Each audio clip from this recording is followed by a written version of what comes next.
wanders out of the woods at some point and is like, "Hey, we haven't seen you in a while." You know, like it's literally the main story. I've got off the grid. Leave me alone.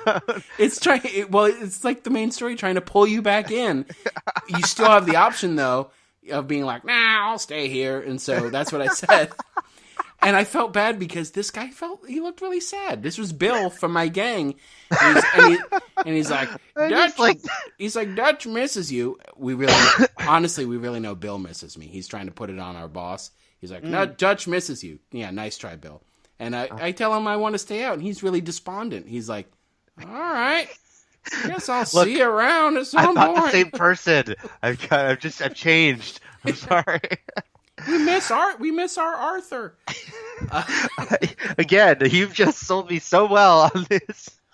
By the way, Arthur's sometimes Arthur goes by Arthur Callahan when he's like trying not to be an outlaw, but when he's really trying to play it up for high society and give a totally fake name, he goes by Tacitus Kilgore, which is one of the best aliases I've ever heard. That's pretty strong. Yeah, that's pretty good. Anyway, back to wrestling. Back to wrestling. There's not much more to talk about. Dr. Shelby. Swinging back to the women's TLC match. It was very funny because and again, we don't know behind the scenes like how quickly they probably didn't know day to day when can Becky come back. And I probably assumed she'd be out longer than she is. So it was just funny because Trish has she doesn't always, but she happened to see the last two SmackDowns with me. So it was funny when Charlotte had to be like, I didn't do it for you, I did it for me, and Trish yells continuity because last week Charlotte, or a week or two, Charlotte was saying, I did it for Becky. So it just was like a very quick turnaround, and that was a little, we worried about, we talked about how they, how would they deal with like Charlotte and Becky sort of back and forth, and it was awkward because suddenly they had to be like vicious enemies. They weren't even like, I respect you, but I'm gonna beat you. It was just suddenly they were like bad enemies again. I have a theory why it was also even more awkward is they don't know how to present either of them now. Like, they're not leaning into Becky being popular and making her babyface. They're still keeping her with that heel persona. Which I don't mind, by the way, because what they're doing now is I like that they're acknowledging the crowd is cheering for her. They did acknowledge that when she came out. But I did like that she was still like basically like I will beat anyone. Like she was threatening every woman whether they were face or heel. No, I agree with you. I just think it through the crowd.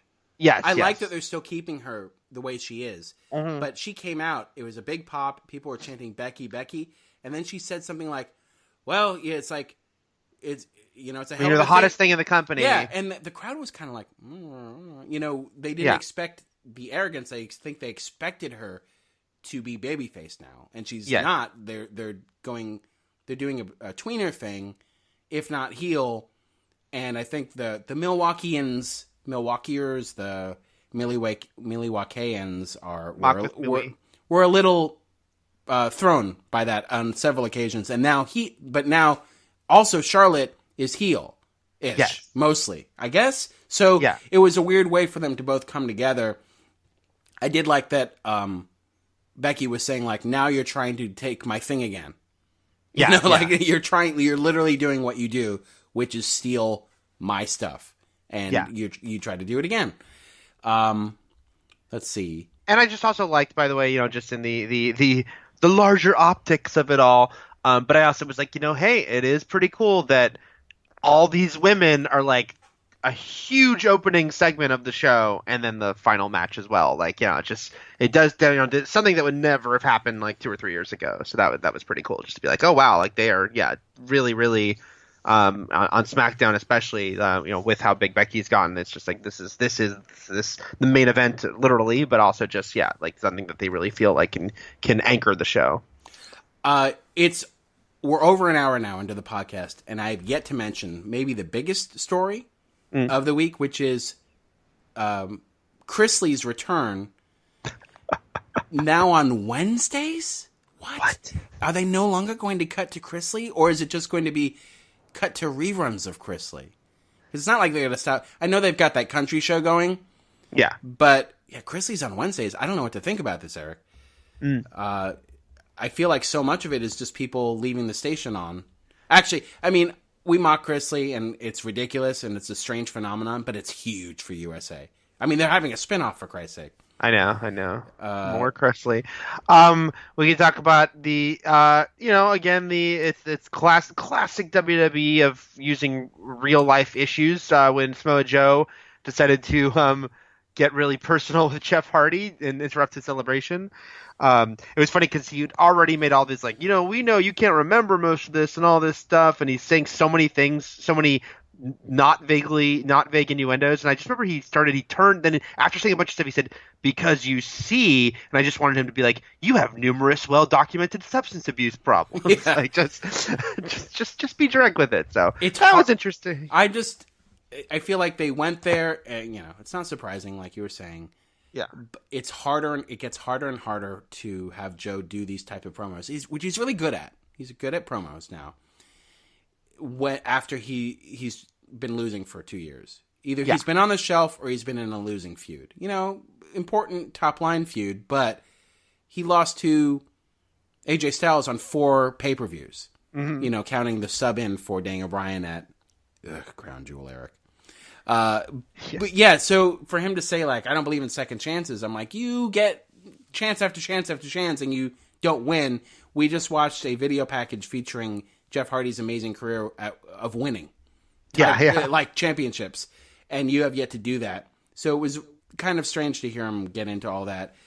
I felt like an asshole mostly because I'm not the biggest Jeff Hardy fan in the world. So watching that big, well put together video package like WWE can do, my takeaway was like, hey, CM Punk.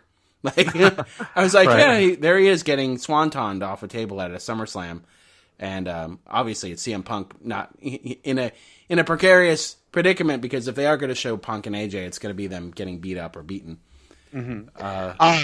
I've discovered recently, because I think she's discovered, that Trish finds Jeff Hardy very sexy. So I hate him. Oh, wow. Really? No. Okay.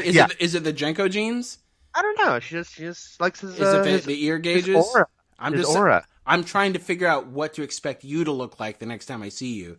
As you start making yourself look more and more like... the mesh shirt. That'll definitely happen. Yeah. Okay.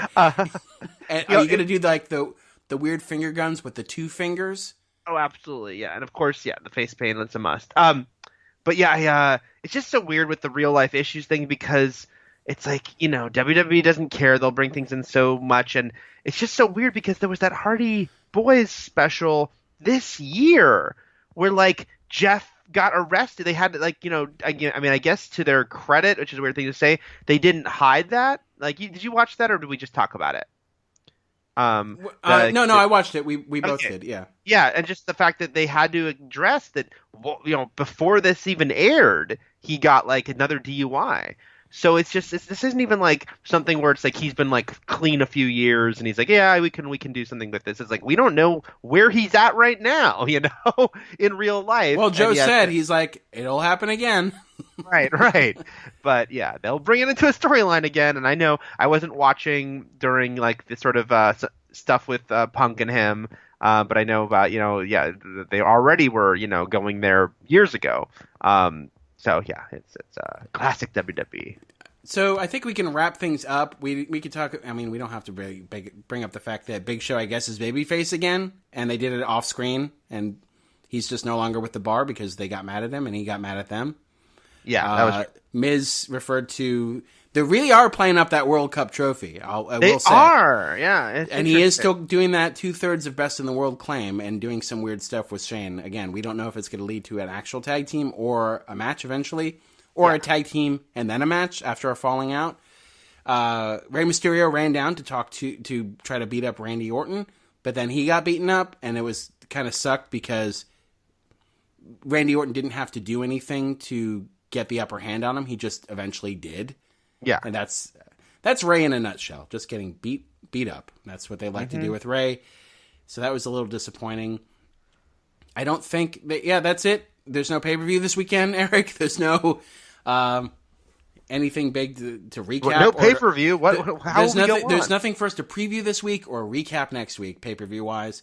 So from there, cut to Chrisley's on Wednesday and Shockma. Yes. Shockma. Come to Andrew's French Fry Emporium, where friendship and French fries go hand in hand.